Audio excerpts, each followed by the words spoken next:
She was nobody by the world's standards, an orphan, a foreigner, a girl with no voice. Yet she became a queen, not for fame, but for purpose. This is the breathtaking story of Esther, a woman who risked everything when doing nothing would have been easier. Watch closely. Her story may just change yours. The story begins not with a crown, but with loss. Hadassah, her Hebrew name, was born during exile. Her parents died when she was young, leaving her in the care of her older cousin Mordecai. In the city of Susa, far from the land of Israel, she learned early how to survive in silence, how to hide who she truly was. She grew up unseen, yet watched over by God. Even when she didn't understand the pain, heaven was preparing her for purpose. Far away within the opulence of the Persian palace, Queen Vashti defied the king. She refused to appear at his banquet, and for that, she was removed.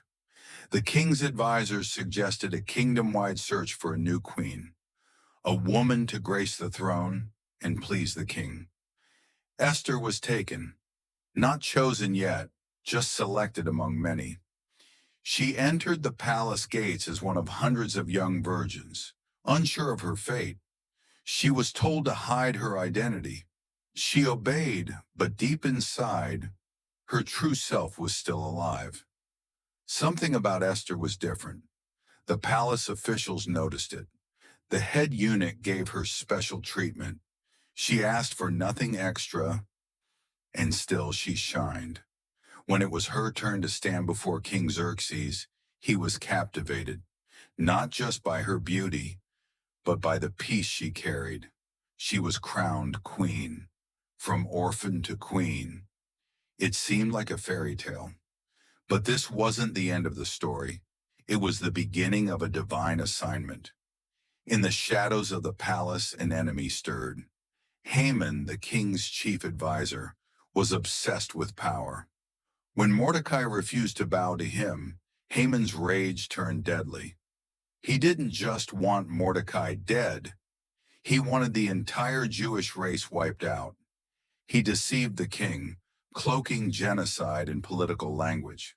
A decree was signed. On a set day, all Jews, men, women, children, would be annihilated. News of the decree reached Mordecai, and then Esther. She was safe in the palace, for now. But Mordecai's message was clear. Do not think you will escape. Who knows if you were made queen for such a time as this? Esther trembled. She hadn't been called to the king in 30 days. To appear uninvited meant death, unless the king extended his golden scepter. One wrong step and her story could end. But she didn't rush. She called her people to fast for 3 days. No food, no water, just prayer. 3 days passed. Esther rose. Dressed in royal robes, heart pounding, she walked toward the throne room. Every step echoed with courage. Would she live or die? The king looked up. Time stood still. And then he extended the scepter. Esther lived, and so did hope. Esther didn't expose Haman right away. She invited the king and Haman to 2 banquets. At the second, with wisdom and timing, she revealed her identity. She said, "If I have found favor, spare my people." The king was stunned. Haman turned pale. The plot had backfired.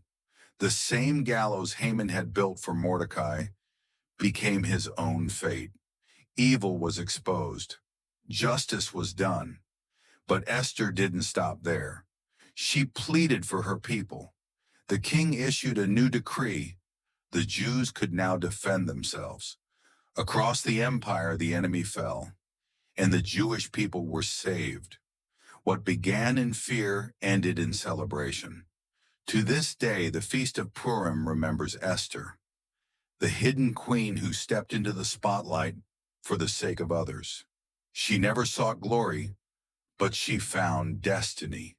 Esther was chosen, not because she was the strongest or loudest, but because she was willing to rise, willing to risk, willing to believe that maybe her life had a divine purpose.